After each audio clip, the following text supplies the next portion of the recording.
மயில் டிவி நேயர்கள் அனைவருக்கும் அன்பு வணக்கம். நம்ம இன்னைக்கு எங்கே வந்திருக்கோம் அப்படின்னா திருச்செந்தூர் முருகப்பெருமானின் 2ஆம் படை வீடான திருச்செந்தூருக்கு வந்திருக்கோம்.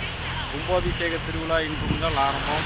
அதை காண்பதற்காக தான் எல்லா ஏற்பாடுகள்லாம் எப்படி நடக்குது அப்படின்னு பார்க்கறதுக்காண்டி வருகின்ற திங்கட்கிழமை 7/7/2025 வெகு விமர்சையாக நடைபெறவிருக்கும் நமது முருகப்பெருமானின் அறுபடை வீடுகளில் 2ஆம் படை வீடாக திகழும் சூரனை வதம் செய்த சுப்பிரமணியராக திகழ்ந்து வரும் முருகப்பெருமானின் கோபுர கலசங்களுக்கு நன்னீராட்டு விழா வெகு விமர்சையாக நடைபெற இருக்கு.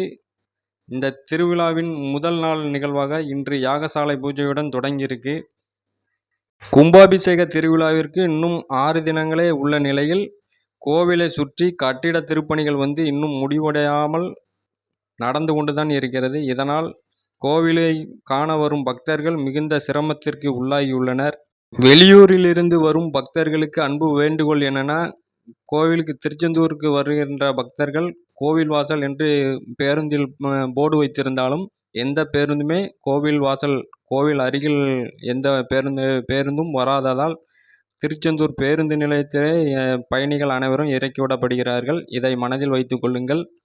கட்டிட திருப்பணிகள் முடிவடையாத காரணத்தால் பேருந்து நிலையத்திலேயே பஸ்கள் அனைத்தும் நிறுத்தப்படுகிறது. இதனால் பயணிகள் அனைவரும் மிகுந்த சிரமத்திற்கு உள்ளாகியுள்ளனர். பக்தர்கள் ஏமாற்றம் அடைந்து வருகின்றனர்.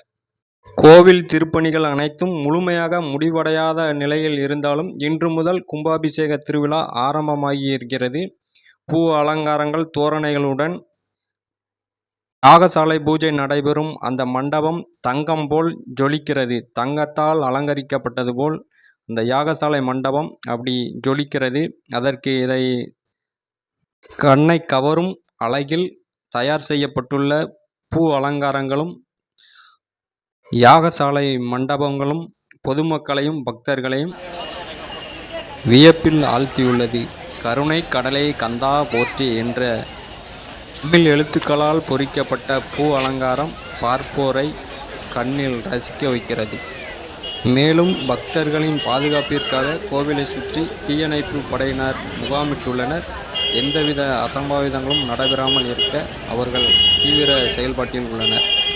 திருச்செந்தூருக்குன்னே ஒரு தாரக மந்திரம் உண்டு. அதான் கடலா தலையா இல்லை கடல் அலையா அப்படிங்கிற தாரக மந்திரம் எப்போதும் அங்கே இருக்கும். அந்த மந்திரத்திற்கு எடுத்துக்காட்டாக தான் பக்தர்கள் இந்த கோவிலில் குவிஞ்சிக்கிட்டே இருப்பாங்க. அதுவும் கும்பாபிஷேகம் நடைபெற இருக்குன்னு அதிகப்படியான பக்தர்கள் திருச்செந்தூரில் குவிஞ்சிக்கிட்டு இருக்காங்க.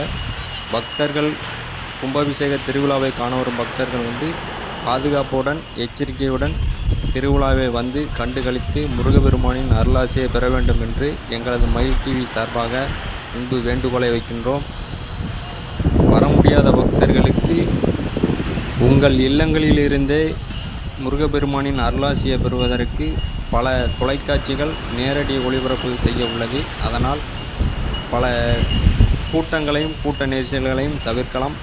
கோவில் திருப்பணிகள் முழுமையாக முடிவடைந்து கும்பாபிஷேகமெல்லாம் நிறைவுற்ற பிறகு கோவிலை காண வந்தால் பக்தர்கள் மிக சிறப்பான ஒரு கோவில் தரிசனத்தை காணலாம் என்பது நம்மளுடைய கருத்து.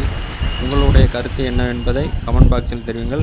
உங்களுக்கு இந்த கோவிலில் உள்ள குறைநிறைகளை எதுவும் சொல்ல விருப்பம் இருந்தால் நமது மயில் டிவியில் தெரியப்படுத்தலாம். இதை பற்றின தகவல்களையும் நீங்கள் கமெண்ட் பாக்ஸில் தெரிவிக்கலாம். கோவில் துறை சார்ந்த அதிகாரிகள் அனைவரும் பொதுமக்களையும் வருகின்ற பக்தர்களையும் பாதுகாப்புடன் கும்பாபிஷேக திருவிழாவை கண்டுகளிக்க சிறப்புடன் செயல்பட வேண்டும் என்று அன்புடன் கேட்டுக்கொள்கின்றோம். அனைவருக்கும் முருகப்பெருமானின் அருளாசை கிடைக்க வேண்டும் என்று மயில் டிவி வாயிலாக தெரிவித்துக் கொள்கின்றோம். கும்பாபிஷேக திருவிழாவின் அனைவருக்கும் அனைத்தும் விரைவில் கிடைக்க வேண்டும் என்று முருகப்பெருமானை வேண்டுகின்றோம். வெற்றிவேல் முருகனுக்கு அரோகரா, வீரவேல் முருகனுக்கு அரோகரா, கந்தவேல் முருகனுக்கு அரோகரா. அனைவரும் வாழ்க்கையில் ஏற்றமடைய முருகப்பெருமானின் அருளாசி என்றும் உங்களுக்கு கிடைத்திட மயில் டிவியின் நல்வாழ்த்துக்கள். தொடர்ந்து மயில் டிவியுடன் இணைந்திருங்கள். லைக் பண்ணுங்க, கமெண்ட் பண்ணுங்க, மறக்காம சப்ஸ்கிரைப் பண்ணி பெல் ஐக்கானை கிளிக் பண்ணிருங்க. நன்றி, வணக்கம்.